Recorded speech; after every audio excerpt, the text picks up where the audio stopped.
Hi, Charles and Seiko. I just got out of a meeting with Zach and Bernice. This is a video intended to add some more information on top of the landscaping proposal that we're putting forward, and I hope it's helpful. I'm going to be talking about 4 different locations. The one would be this gap here left when we removed the banyan tree. The second will be the lower planter box. The third will be the upper planter box.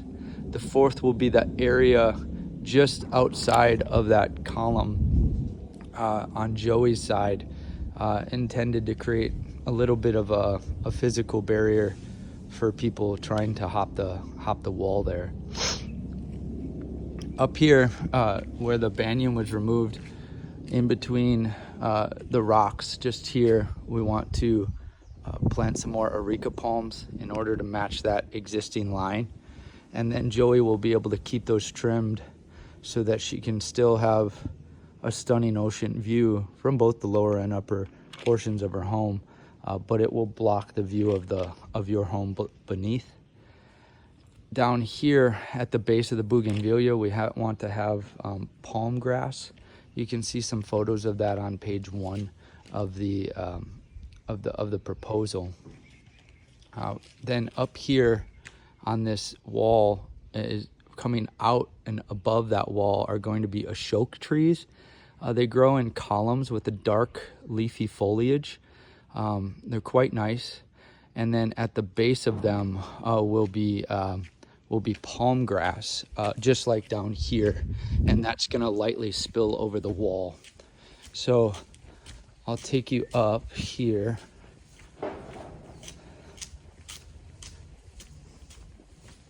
Over.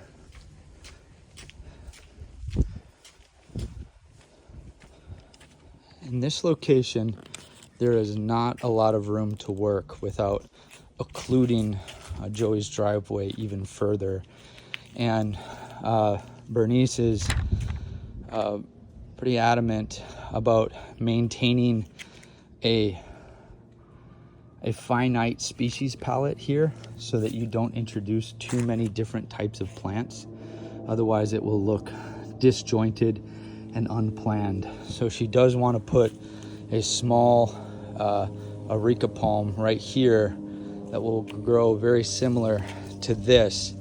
And if Joey keeps them trimmed, it can, without making up too much space, essentially continue this areca line up to the wall. So that is what's being proposed there. And here we can take a look a little deeper inside the planter box.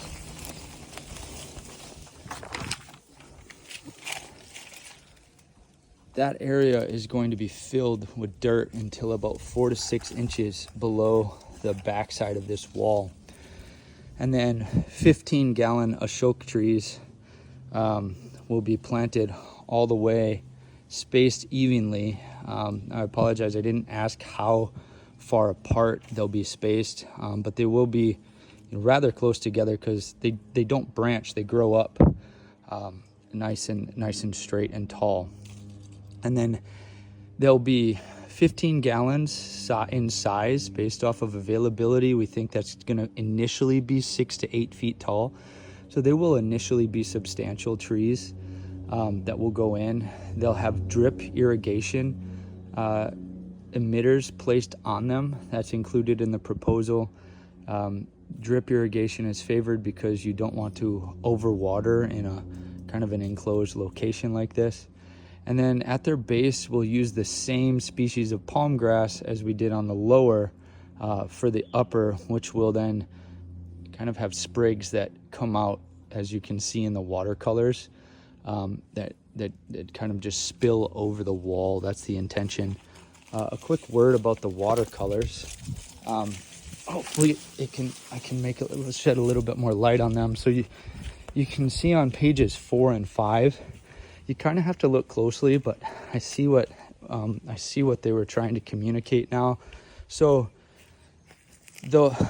on pages 4 and 5, what you have is you have this photo, for instance, and then they've watercolored on top of it in order to communicate what this view will now look like once the foliage is fully grown. All right, they've done the same from over here as well, and they've also done the same from down inside of your property. Finally, there's another watercolor with this location as well. After that, on page 3, you can look, and the actual locations of what I just talked about are placed on the map. And that, I believe, is it from my notes. Oh, cool fun fact, the Ashok trees actually are from the Indian subcontinent.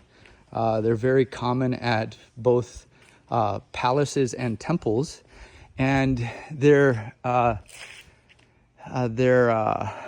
graphic depiction dates all the way back to the Harappan civilization over 6,000 years ago, when they were commonly associated with an indigenous goddess known as Yakinis or Yakshis.